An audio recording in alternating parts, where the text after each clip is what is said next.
Welcome to the CEO and the Salesman podcast. I'm your host, Matthew Whyatt. I'm the salesman part of the title. Each week, I sit down with CEOs and entrepreneurs to discuss and dissect their journeys, filled with triumphs, challenges, and some good old-fashioned business wisdom. Get ready to laugh, learn, and be inspired as we dig into leadership, strategy, sales, marketing, and everything in between. This is the CEO and the Salesman podcast. Let's get on with the show. Welcome to the CEO and the Salesman podcast, where we talk to entrepreneurs doing interesting stuff around the world. Today, we're joined by Melissa Baer from Backstory. G'day, Melissa. How are you going? Good. How are you? Nice to be here. I'm only excellent today. Look, we've had a good conversation. We've wasted almost all of our time just talking crap. So I've really enjoyed our conversation so far. It's probably all the time we've got today. I'm joking.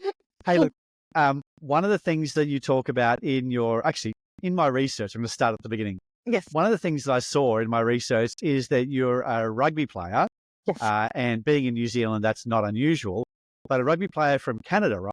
Yes. So a little bit of do you want me to share about this? So there's a rugby player from Canada. Well, actually, what I wanted to ask about that is specifically, you started your entrepreneurial journey at the age of 15, funding your rugby career. I love early stage stories. So tell me how you did that. Yeah. So rugby was it wasn't a funded sport. It's actually, weirdly enough, for the Canadian professional women, it's still not a funded sport. So they're actually the only top 3 team in the world, both 7s and 15s. Sevens partly funded, but yeah, they've had to fund themselves the whole time. So I was 14 when I made the provincial side first time, and that was the first under 17 side. And my dad, of course, as a farmer, was like, this is not necessary to do. So you want to gallivant around the country and you want to do these things that are completely not farming based. You can find a way to fund that yourself. This is not a real job. How is this production? How is this helping? This is not a real job. And so first couple of times I just did jobs for the community, and I kind of went around and I learned how to sell that I was doing sort of sports to communities and asked them to do, if there was jobs I could do to fund it, and realized I was getting good at it. And so my coach actually asked me to create a step-by-step for all the rest of the team. So she said, can you do a session for the rest of the team as to how you've done this? How do you sell advertising spots in the book? What's the words that you use? And so I ended up teaching the whole team in a session how to fundraise, aka get sponsorship for sport for women who were under 17. Wow. Okay. So trying to figure out a value proposition to a community organization and sell that, when arguably that's a hard sell, Yeah, I can imagine it would be. And so how did you end up in New Zealand? I mean, of course, New Zealand being the mecca of rugby. Did rugby bring you to New Zealand? Originally, so 2006, I was in university, and we were really like, we had massive come up the ranks in the Canadian University League, and we had a New Zealand rugby coach from Wellington, and he said, well, you're always welcome to come over to New Zealand, and I'm a little bit like intrepid. I do crazy stuff from time to time, and so I thought, well, Excellent. and at that time you couldn't buy tickets online. You actually had to go to a travel agent. So I went down to the ground floor of the university and I asked the travel agent, what's the cheapest ticket I can get to New Zealand? And it was $1,700 at the time. And to be fair, so that was return. It's only gone up, actually, not that much. Like, it's weird how much it stayed the same. But anyways, I came here for a month and a half and I immersed myself in rugby. I ate, slept, breathed rugby. I woke up, we would do training for overseas groups. We'd go to rugby before the first 15 arrived, the senior grade men's team of the club, and I'd have a kick around with them. And then I'd do my training and I'd pick up a pie from the BP on the way home and walk uphill. That's it. Nutrition of champions. Absolutely. I got really fat but really strong, and I went back to Canada, and the game just slowed down because I had been playing with these women who are a lot faster, a lot smarter, all that. So yeah, it was super cool. So that's my first come to New Zealand. I ended up going back, and then when it was really obvious the farm succession planning was going to not go in my favor, I started to look at where would I go next, and so New Zealand was the thing. The opposite side of the world. Why not? Yeah, it was a little bit like that. Well, it was in the world of I'm rugby and farming, and that's probably something I can remain good at and be interested in. Where does that exist? So my options were South Africa, Ireland, and New Zealand. Got to pick New Zealand. You know, Yeah. I've lived in New Zealand twice. I think Australia and New Zealand, it's not a secret, but boy, oh boy, it's pretty bloody good down here, isn't it? Yeah, it's all right. Don't tell anyone though. But No, then, that's right. then We we'll keep get it a secret. heaps more people, right? I'll get that edited out. That's right. Yeah. So, now with sort of bringing it to today, one of the things that because I'm in marketing, and one of the things that I talk about a lot with clients is see if we can bring some life to their brand and life to their business. And the way that I talk about that is through story. And what are your thoughts on story? Your business is called Backstory. I've looked at your website. So can you give me what brought you to the realization, the stories where it's at, and just take me through that process of what you do now and how you think about story? So that's a great question because I guess being a food marketer as a first and foremost, and I started life as a food marketer in a local supply chain. So that's where you can actually feasibly turn up to your farm and the farm that supplies you and actually see the things. And what you quickly realize is that they're having a story informed marketing experience because they can turn up and they can meet. And in my situation would meet my dad, and he'd be just getting off the tractor, and they could see that, oh, that's what it looks like to do hay and every time I turn up, the cows have moved and there's maybe baby cows, right? So there's a story that's emerging there. The other thing I realized, and to start to drive more customers, I started doing dinner with a farmer's daughter. And that was a kind of a light bulb moment when I was like, I'm doing this one-on-one all the time. I'm inviting them in and telling them the story, and then they become really sticky customers and they tell like 10, 20 more people, right? And so that was the way I was naturally growing it. And so I invited them to dine, and I took them on a journey, and it was this, here's the cows, here's what we do. And you sort of took them, I called it doing chores before dinner. And so you'd take them on this journey around the farm, and I love that. That's cool. You have people turn up and so when were you doing this? How long ago were you doing this? I've been in New Zealand 10 years, so it'll be 12, 14 years now. So experiential sort of dining, experiential sort of engaging the customer in the process of getting it to the plate.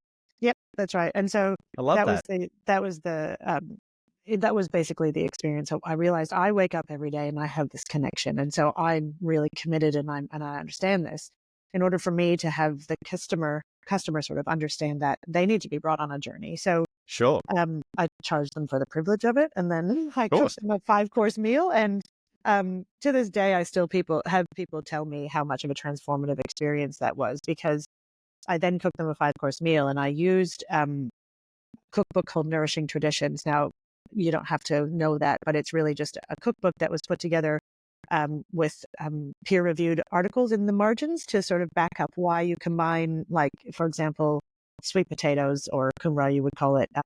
If you serve with fat, it releases a lot of the beta carotene, and your body can use it, right? So I started to explain for each dish that I prepared how that related to what the farming practices, how it was prepared, and what that meant for their body and why they should care.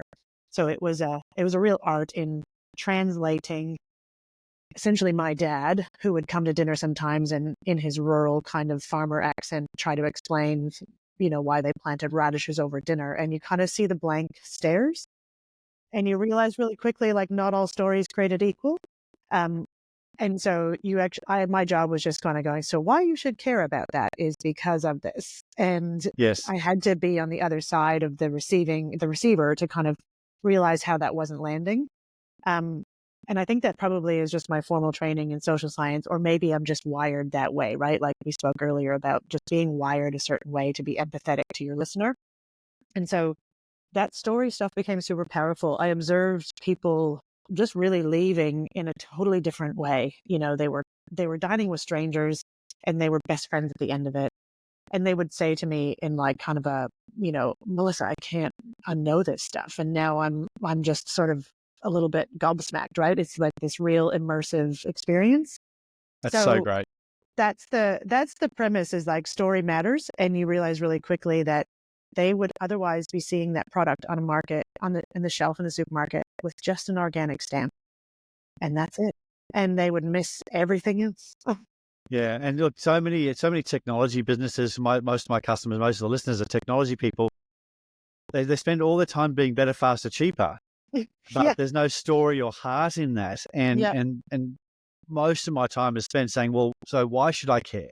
Yeah. And what was the process you went through? What did you see that was what was the problem that existed out there? And why should I care about the problem?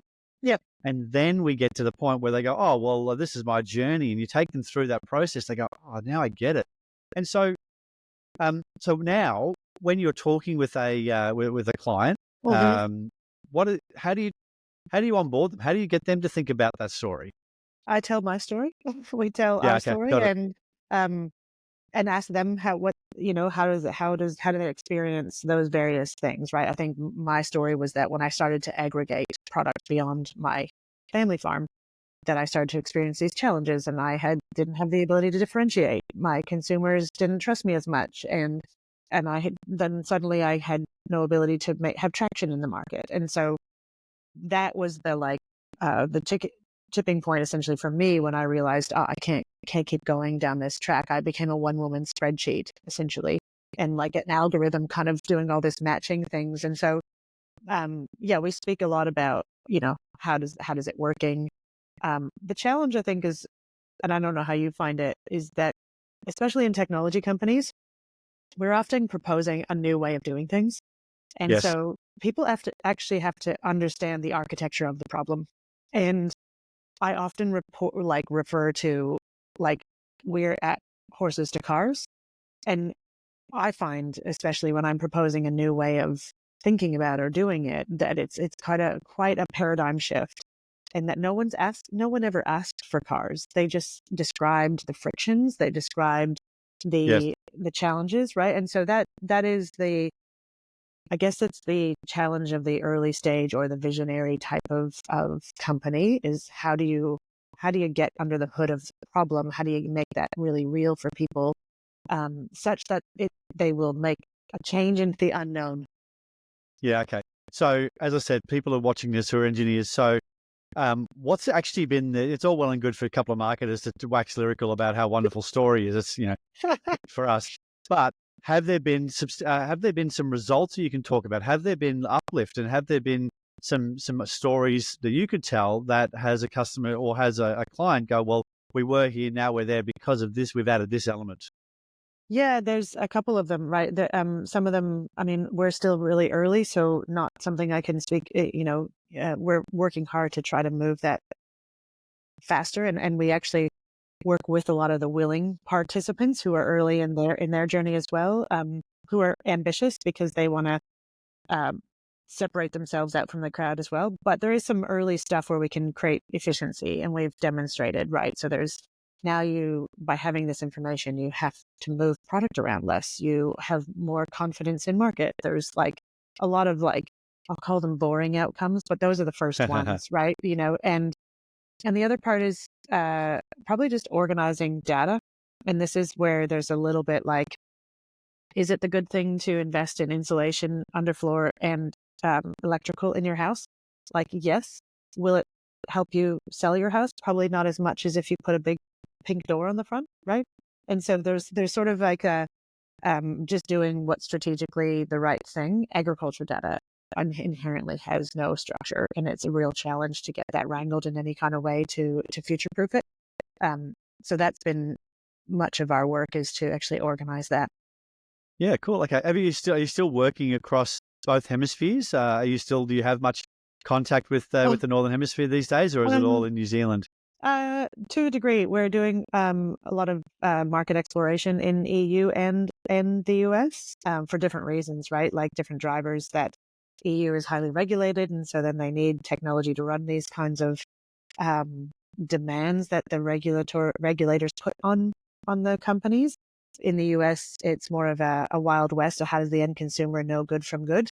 And so that's where you sort of get like more of a market driven demand. And there's so many things that are not regulated in the US that the US consumer is quite disconcerted about what is something I can trust. Yeah. So those are the different dynamics in different markets. That was interesting. We were in the States, took a family holiday in December last year and loved it. And certainly New York and that sort of side, other than, of course, Disneyland, because I'm, a 13-year-old boy and a 47-year-old body. And so but what I found is a lot of the food there, and why don't we have this in Australia? Why don't we have this in New Zealand? Why don't we get this food? And my wife said, it's probably because some of the ingredients are not legal in Australia. And we're like, oh, yeah, sure. Looked it up. We actually did and there is a hell of a lot of regulatory sort of management around what we can have here compared. It just seems like a bit of a, as you said, Wild West up there. Yeah. It seems to be, if you've got the money for the lobbyist, you can get almost anything passed. Which is, I guess, probably the world we're working into. And I think it relates to marketing tech as well, is what's good. And I don't know, I find I come across the sort of the big guys where it says we're specialist ERP, right? And so how do I sort of position myself around them? And oftentimes I find that if you've got one of the blue, the blue chip kind of, the Teams is a really good example. They will tolerate a lot more incompetence from the big guys as opposed to like this sort of specialist ERP offerings. Yes. Yep. So that's where we have to really up our game. And I'll be honest, as an entrepreneur, where we're a small team, I'm native marketing, I struggle because I'm so in it. I have to rely on someone else to see my story, to tell it in a coherent kind of way. Otherwise, I just go around the kind of circles of telling a story, and I get down into the weeds of the stuff that is at my curiosity level. Whereas, and probably for your engineers, they're going to care about whether it's SQL or something else. No one cares about that kind of thing, and you have to go back. And that's probably been my biggest learning, is realizing how much of a nerd I am and that not everyone really cares. And so you just have to kind of back the truck up a bit. Well, one of the things that I found most dangerous when it comes to selling and communicating is the customers that know a lot, or the salespeople that know a lot. And that sounds crazy, but talking about feeds and speeds, talking about whether it's SQL or Mongo database, it doesn't matter. And so the customer, it really doesn't. And so but the problem is that the engineer has spent so much time thinking about that, they've made this decision. But when it comes to sharing it with customers, it's about diverting not the attention, but making sure that there's a real conversation going on here. I actually had a text from I won't read it, the text, but I will. I had a text from a client the other day who was about to do a demo. Yeah. And I will read you the text because I thought it was quite interesting. So this guy's selling. It's a translation, right? You have to translate it, right? You have to translate, sort of like your nerdy features and benefits into something they care about in their world, which is what I said before, right? Translating my dad. That's right, exactly. And if there's the problem is though that when a couple of engineers, the inventor and somebody internally, now when you have management are almost trained to stop thinking about that engineering stuff because they need to make decisions more broadly. And so you start talking about that nerdy stuff and they just switch off, and then the deal becomes too difficult. So, excuse me. No, you're fine. So Will is the client who said, demo went great.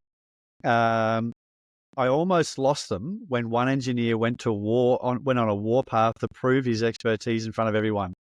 Except I pulled it back by asking questions to take control and moved on quickly. Awesome advice from you, mate. We closed them and waiting on a POC, et cetera, et cetera. So the thing is, what I taught him is, rather than answering the question, find the context of the question. So I'll give a really broad example. We've already, for example, if somebody's talking about Azure, so the client says, "Do you have an Azure database?" Rather than saying yes or no, because often clients are looking to try to reasons for no, eliminate you. Reasons for no. And in lots of sales, there are 10 people that can say no and one person that can say yes. And so what I said to him is, look, rather than saying, yes, we've got Azure, or it doesn't, the answer is, we've got a number of ways of dealing with online storage. Do you have a particular preference? And just repositioning that question, oh, well, yes, because we're a Microsoft house, or yes, we're an AWS house, or whatever it is. And then you ask a backup question to really test that answer. And the test is, if over the course of us working together, we discover that AWS is actually a better solution for you, would you be open to changing? And what that does is has the person sit back and go, oh, no, or because the answer is sometimes no, we have to go with Microsoft. We've invested all of our money and time and energy in that space.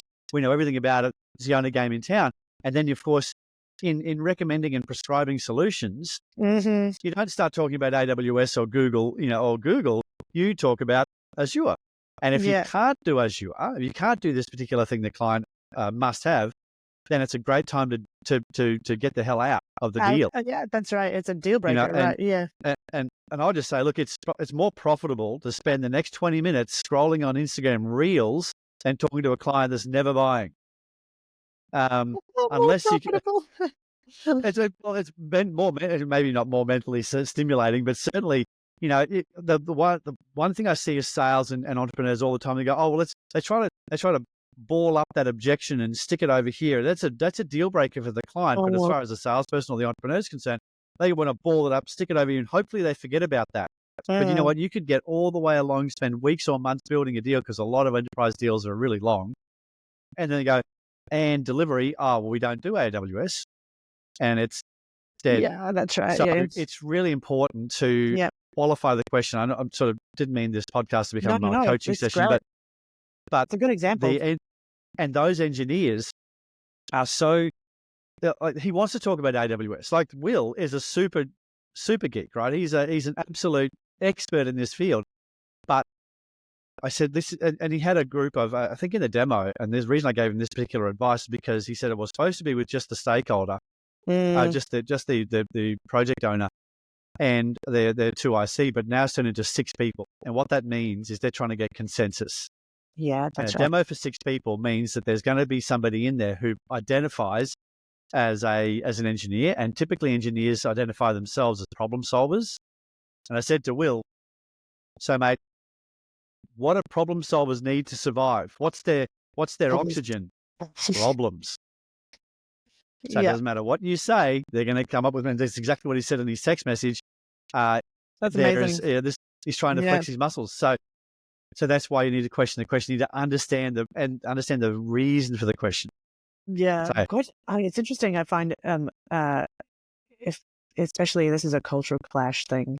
I find Americans or North Americans are kind of like, they'll just come out with the objections, whereas the Kiwis or I'm not sure about the Aussies are just very sort of subversive about the questions, and so they may have objections, but they keep them a secret. And so it's a real interesting challenge to kind of. Europeans are like dead straight. They're like, this will not work for us. It's like, okay. Yeah. But the thing is, a hard no in Australia and New Zealand is not actually a hard no. No, I know. A hard no. But a hard no in Europe is you haven't convinced me yet. That's exactly right.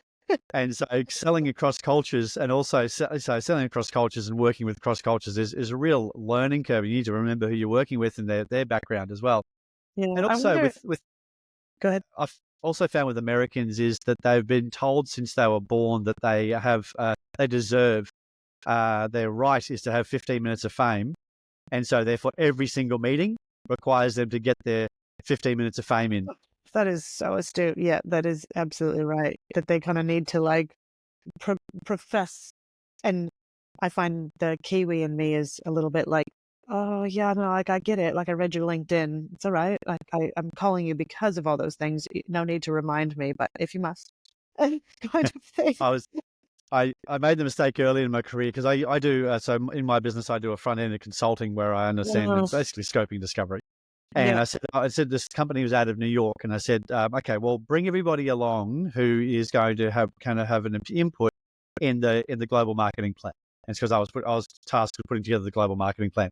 Yeah. So we had people from Christchurch, because it was actually, funnily enough, a New Zealand business. That's how I got the Wow. gig, a New Zealand business. But then they had their head office was in New York. They had people in Colorado, Wow. people in San Diego.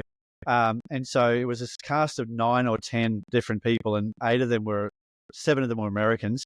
The CEO, she was a brilliant lady. She was very astute, cutting through, would say, she would articulate something really well. And then the guy from Colorado would have to say the same thing. Oh, well, she's very correct in saying this because here's my take on that. And those, normally I would do 6 1-hour to 2-hour phone, 6 to 1 to 1.5 hour conversations. This blew out to 9 2-hour conversations just to actually pull the pull the information out of them, because every single person needed to have their say, and they're all saying the same thing. That's amazing.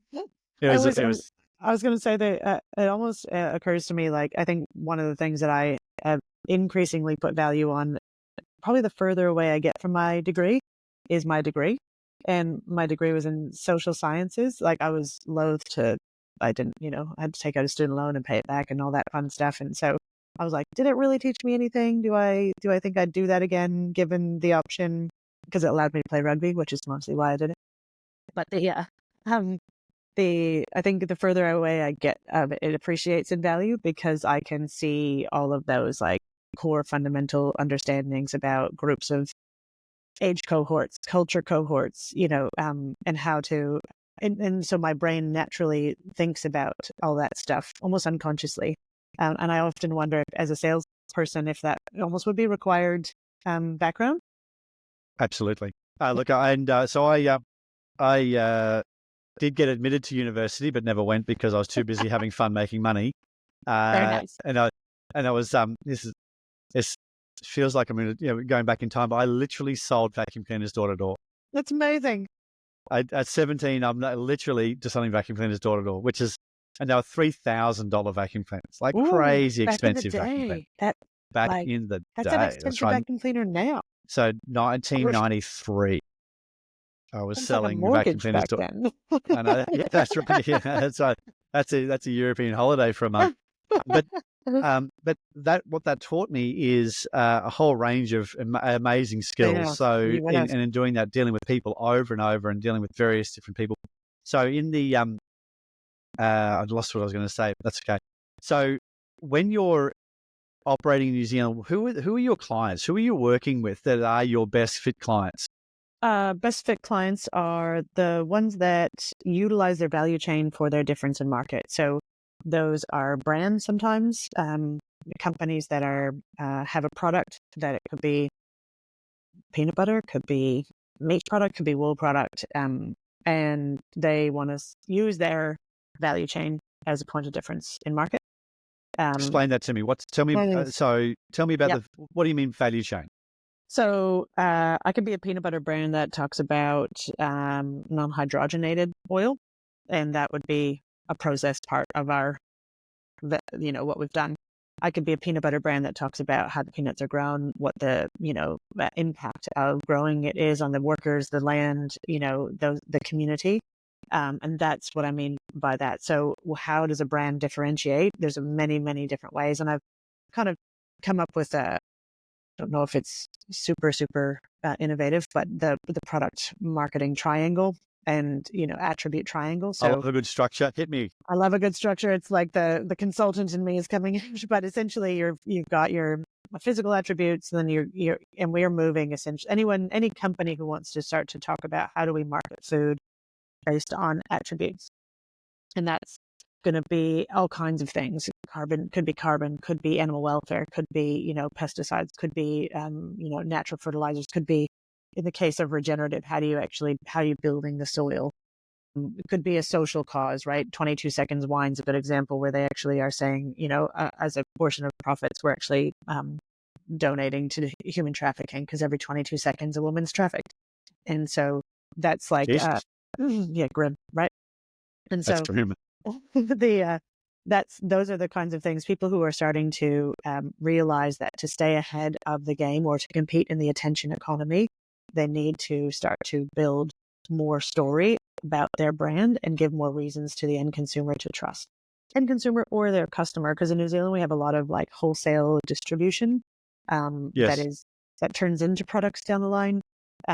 So that often means they have a customer, not an end consumer. So that could be a retailer. It could be another brand that uses their ingredient, right? And so how do they move from, so long as they want to start to differentiate or move more ambitiously in market to stay ahead of the commodity curve, those are our best customers.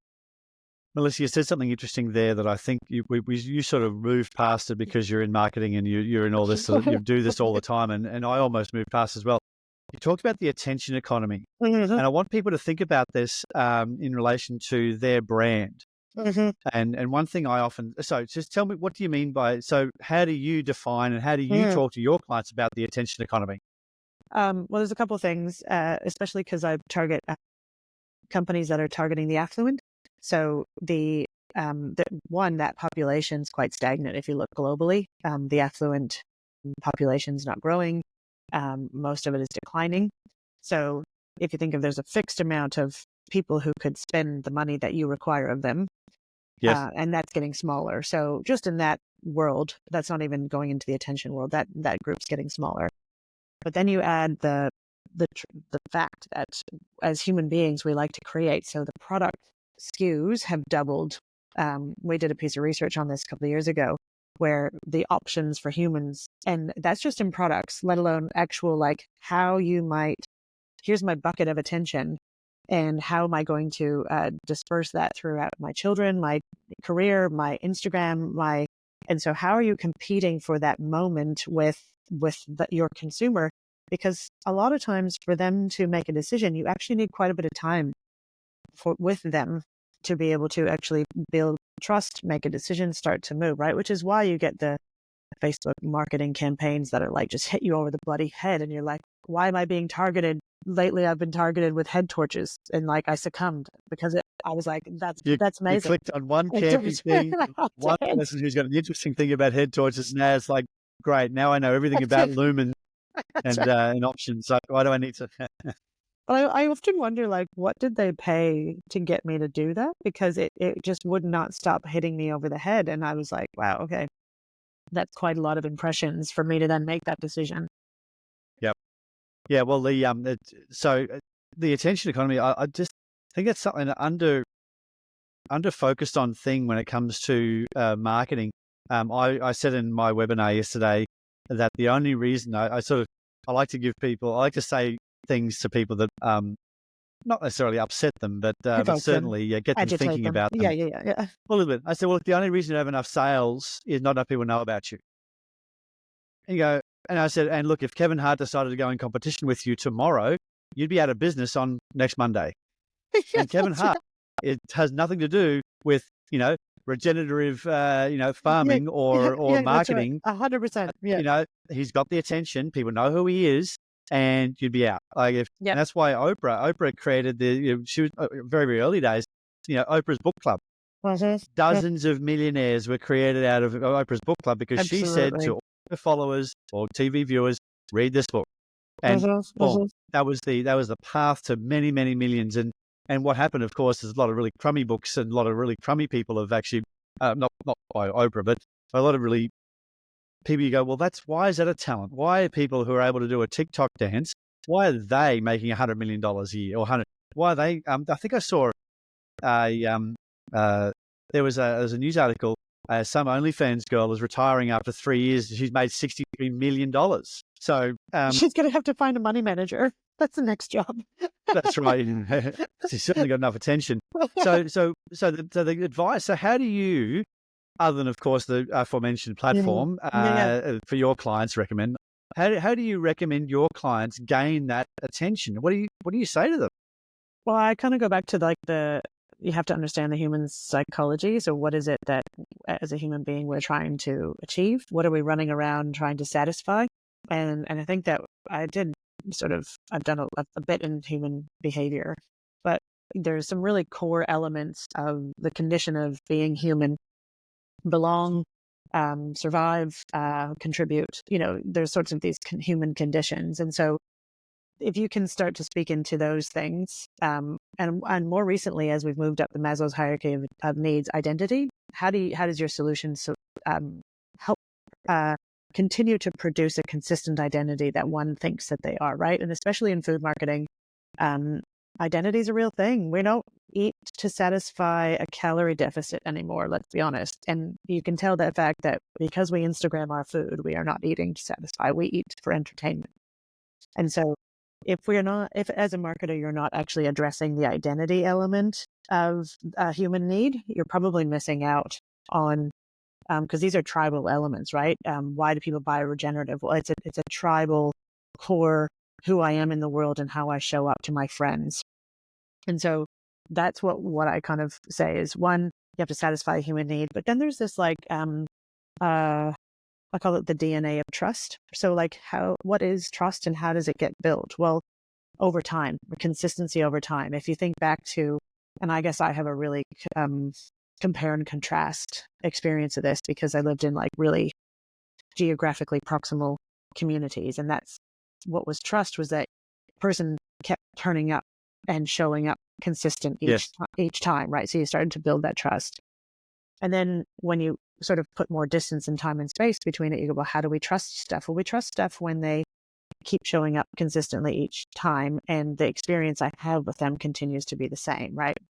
And so that's unfortunately, that's the long game. And I would say we are at the moment, and this might be contentious, but especially in food and agriculture marketing, we can't keep going the way we have been going. Traditional marketing will not work, especially in the long value chain. There's a lot that has to shift. And we have relied on these third-party trust marks for a while. We've relied on kind of complacency, I guess. And now we're seeing more and more nationalism, more and more foreign trade barriers that are non-tariff trade barriers. And we've got these increased number of niches and emerging kind of like preferences and desires. And so how we do that is, as marketers, is going to need to require some sophistication. And so I love that. That's so great because I was just thinking about my own experience. On holidays, we had I was at a house and they had Nutrigrain there, right? And I was looking at the back of the Nutrigrain packet, and it's had a 4 or 5 star, 5 out of 5 health rating. And being the marketer that I am, I go, no, yeah. And they go, well, hang on, 25%. You do the math and you add it up and take it away. Oh, so basically, of 100 grams of this, is 25 grams of it is sugar. I know, it's wild. That got 5 out of 5 health stars. And so then, of course, you go, well, now I'm down a rabbit hole, and you look up who funds that health ratings thing, and and so there's no for me, and I'm sure that and that was a couple of years ago. Over time, those as you said, third party trust markers are I guess dwindling. They're eroding themselves because people can buy those trust markers, right? Well, and I think I experienced it really firsthand in the organic world. So the moment that the organic certification, so when we were organic, it was 1986, and it was really like grassroots led, really emergent, done by people who cared. And it was like a really differentiating, it was strict and quite stringent to have that. And so there's this effect of having like kind of what is novel becomes normal, right? And we know this. And in technology, it's specifically, right? What is novel becomes normal. And so how do you differentiate? Probably goes back to the original starting point, which is actually technology is not your differentiation, your delivery and services. Similar to this kind of thing is what is novel. We used to be organic, and then when it became standard, and the Canadian Food Inspection Agency standardized it, the experience as a farmer of having someone turn up and do the audit was chalk and cheese. And so you realize, oh my God, this is now a whole lot easier to game. It feels more like a police relationship because they're like, yes, no, yes, no. They're not actually, there's no freedom to ask questions and get clarity. And now my neighbor can much more easily be organic. And so then we were on the shelves with all my neighbors, and I was like, I know I would never buy food from those people, right? And so got it. It's all of a sudden clear that like we've missed out. And so it's come down to satisfy this. So we can, in the act of standardizing it, we now have missed a whole lot. And what we do is we stop rewarding the good. And if in the value chain you can't see the good, and the parallel in technology is the same, is so much of it is black boxed and scary and foreign, and so being able to compete on merit is fundamentally very hard, because you get into that, like, which which cloud provider and why. That's right? it. Fighting on merit is almost impossible, because what I've said to clients is, look, if people have never experienced this before, a thing with 4 seats and a steering wheel and 4 wheels sounds exactly the same from a Lada to a Ferrari. Exactly. So you don't know unless you've experienced before. So it's only through that ownership process, and that's why I guess Google ratings is because that's so crowdsourcing trust now seems to be the way to operate. I use an AI note taker in meetings sometimes when I can't be bothered. And actually, it's pretty good. So, but I went for the one with the 5 stars. Yeah, it's outsourcing that trust. And so, how do you help your clients grow trust? Well, the way we propose to do that is that you bring them something new more often. So that's what have you done for me lately? Which is the game of brand, right? Is that bringing them something new more often? Because if you've been quiet for a while, you're kind of like, is it still the You same? still around? Yeah, well, and even Whitaker's chocolate's a good example, right? Is that when they got bought, all of a sudden, if you sort of like, they slipped in some dodgy ingredients and started to cheap out on some things, and then you're like, it's not the same. That's not the same. You've gone real quiet all of a sudden. You've been like your children playing in another room. You're really quiet over there. What's going on? Yeah, what's going on? And especially in the attention economy, when it's a fight for remaining relevant and remaining front of mind. And the only way to be successful is to remain front of mind, right? And so until you keep reminding someone, and I guess for me, why I started this company is because I come from farming, and I just fundamentally believe that it's a gold mine behind the gate, and there's just so much to tell, and we're just here to surface it, right? And that's where we can start to see things we've never seen before, differences we've never seen before, and you start to build a story that is believable. I love that. Hey, I've just looked at the time, and because of our previous chat, we've run out of time, and so I've really enjoyed it. Yeah. So, Melissa, how can people get in touch with you? What have you, what do you want the people to know? What do you want people to take away from this conversation? Yeah, I guess it's backstorytech.com. Hit me up, and my email's my name at that email. And but yeah, reach out on LinkedIn. There's lots of conversations we get involved in, and the cutting edge of how we use marketing as a toy, or a tool to do good for our land and for our people. And that's really the game that we're playing here with Backstory. I absolutely love that. Melissa, really loved our conversation today. Definitely going to hang out when I'm in Christchurch. Maybe buy you one of those beers we talked about earlier. Yeah, great. And I'll talk to you soon. Have a good one. Bye for now.